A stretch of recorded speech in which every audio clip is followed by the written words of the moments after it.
This guy DM'd me and he said, if you promise to keep me anonymous, you can share my story. I've never told anyone this, but to this day, it still haunts me. I'll be honest, when I first read this, I wasn't sure if it was true, but he swears up and down that this really happened, so I'll share. He calls himself Mike for the sake of this story. So in the early 90s, Mike is working as a manager at a fast casual restaurant. It was and still is a pretty popular chain. He's in his early 30s at this point. He has a kid that's a freshman in high school and then another one that's in 7th grade. He's a pretty simple guy. He's generally well liked at work. He brings his morning crew donuts. He brings his night crew candy. He tries to keep it pretty positive at work.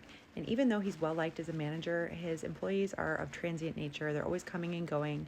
A lot of them are high schoolers because it's a pretty low-paying job. Some of them are ex-cons because the business gets a tax break for every felon they hire. He actually knows a lot of the teenagers that he hires because his kids have grown up with them. So one day Mike's leaving work, he's pulling out of the parking lot and he feels somebody slam in the back of his truck, and he gets out and he's like, what is this? And he sees D, it's one of his high school employees. And he jumps out of the car and he's freaking out and like hyperventilating because he's driving an old beater and his car is tore up. Mike looks at the damage on the back of his truck and he sees it's basically just a little tiny like cosmetic scratch, but this kid's car is ruined. And Mike actually knows D. D is the same age as Mike's oldest son, and D's from a troubled background, troubled family, and he actually has his own baby on the way. So Mike feels bad that D is so upset by this accident. So when D asks him not to call the cops because he doesn't have insurance, Mike doesn't think twice about it. He's like, of course I'm not gonna ruin your life over this. D's like, thank you so much. Like, I will pay you back for this scratch. Like, I swear to God, as soon as I get some money, I'll pay you back. He's like, don't even worry about it. A couple days go by and D's having some trouble getting to and from work because his car is still in the shop. He can't afford to fix it and he can't afford a new one. One day he comes up to Mike in the office. He's about to clock out and he's like, hey man, like, I know you're getting off in an hour. Would you mind dropping me off at home? I don't have a ride today. Keep in mind, this is the early 90s, so like before Uber and Lyft, and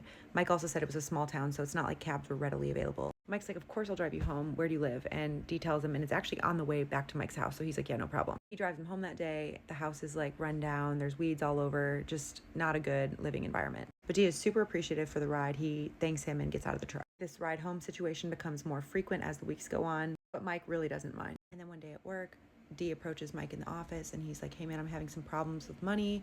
I really need to get some diapers for this new baby. Like, would you mind spotting me $20 until my check comes? And Mike is like a genuinely good person. So he's like, yeah, of course. Like, you know what? Don't even worry about the $20. And he gives it to him. It's not even payday yet when D comes back up and he asks him for $40. Mike shuts this down pretty quick. He's like, hey, I'm your employer. It's not appropriate for me to be giving you money all the time. I was happy to help.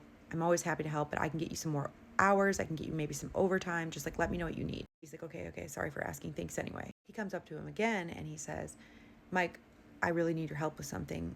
My girl and I are trying to get an apartment for the new baby, and we don't have enough credit, so we need a co-signer. Like, would you be willing to do that for me? And Mike does feel bad, but ultimately he says no because he has his own kids to take care of and he can't afford to be co-signing for somebody he barely knows. And when he tells D no, he sees his face go dark. And D's quiet for a minute, and then all of a sudden he just explodes in anger. And he's like, what, do you think you're better than me because you were privileged and you've had more opportunities and you make more money than me? And Mike's like, no, like, I told you I'd help you out as much as I can. I can get you more hours, whatever you need, but I cannot co-sign for you for this apartment. So D gets quiet and he's like, all right, I understand, and he leaves. That night, it's a couple hours later, Mike closes up the store. He's by himself, counts the safe, locks the door, walks out to the parking lot to his truck, but blocking the path from him to his truck is D. He's just standing there in the dark, still in his work uniform, and as Mike gets closer, he says he smelled alcohol. And he's walking up to his truck, and D's standing there, and he's just yelling at him and cussing at him again. What, you think you're better than me? I busted my ass for this job, and you're the reason I don't have a car to begin with, and now you're gonna screw me over when I need you. Mike ends up calming him down and tells him basically, get in the truck, I'm gonna take you home. D is silent on the way home, and they pull up to his house, and he rips off his apron, he throws it in the truck, and he's like, fuck you, I won't forget what you did to me. I'm gonna find a job with someone that appreciates me. I quit. You better watch your back because I'm gonna ruin your life. And he slams the door. So Mike feels bad, but ultimately it's not his problem. The next day at work, he's opening with his buddy Calvin, and he hired Calvin around the same time that he got hired. So they've been working together for like 7 years at this point. Calvin is Mike's employee, but they're buds. You know, they're pretty similar. They're both quiet, but they keep it positive, lighthearted. But Calvin's also an ex-con who's now turned his life around. Mike says he would trust him with his life. This man would not hurt a fly. And he's just venting to Calvin about the whole D situation and what he said. And Calvin just kind of smiles and he's like, you want me to take care of him for you? And Mike just laughs it off. 2 weeks go by and D comes in to pick up his final paycheck.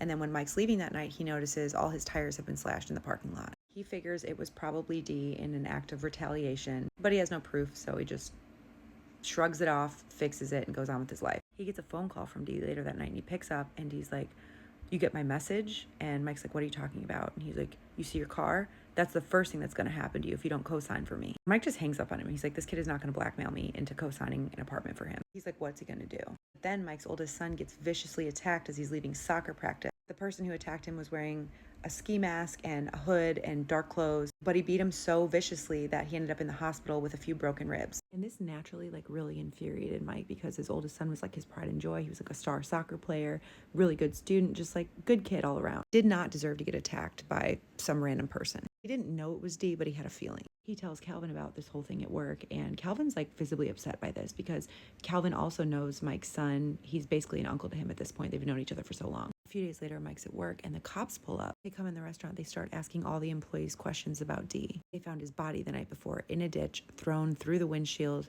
of his girlfriend's mom's car that he'd been driving. It was a car accident, and they were just asking if anyone had been with him or seen him or knew anything about what happened. Calvin comes into work later, and he goes up to Mike, and he's like, "Oh, that's crazy about D, huh? I guess life's just unpredictable." And Mike's like, "Yeah, I guess life is unpredictable, and sometimes bad things just happen to people, and some people are just unlucky." Calvin grabs a rag, and he starts wiping down the counter, and he's like, "Yeah, or maybe someone gave him a little push, you know?"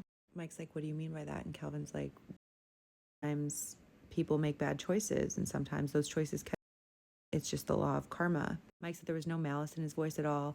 His eyes were calm, but he was almost too calm. Calvin never said anything incriminating and didn't elaborate, but Mike says that he just had this gut feeling he knew that Calvin did something.